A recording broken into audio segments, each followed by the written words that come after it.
Here. Saan? Look at the Sino yan? mayor, my province. Mayor? Who's mayor? Secret. Basta mayor. Mayor. How about the This is, other crocodile? Vice mayor. The vice mayor? Yes. How about the councilors?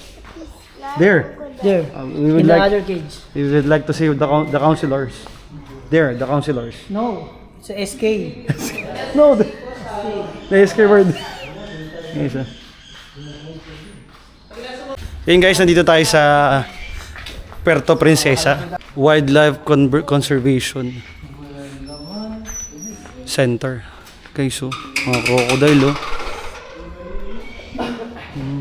Yan o, sila SK pa lang yan. Look, SK. Mga SK councilor pa yan, mga ano, SK chairman, ano. Ay, ibig sabihin, ano siya, misconception nating mga Pilipino. Na active sila during days.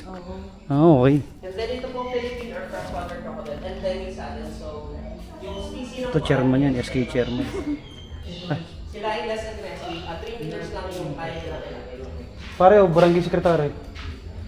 Yan, and then, yeah, so wala pa po reports and cases na itong mga freshwater or Philippine crocodile na nakapasok.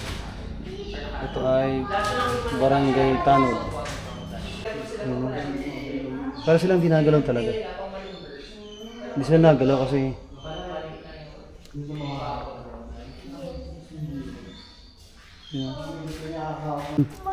Opo, kahit ano. kahit luto? Pwede lang. Ah, seryoso? Pero raw po yung pinapakain sa kanila. Chicken pork or fish. Any types of Para ito naman, pag ang butike, same ng species, no? reptiles. Reptile sila pero magkaiba ng ano. Okay.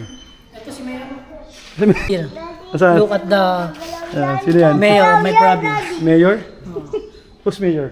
Secret. Basta mayor. Mayor. How about This the is, other crocodile? Vice mayor. The vice mayor? Yes. How about the councilors? There. There. We would In the like other cage. we would like to see the councilors. There, the councilors. No. It's a SK. No, the SK word. Yes,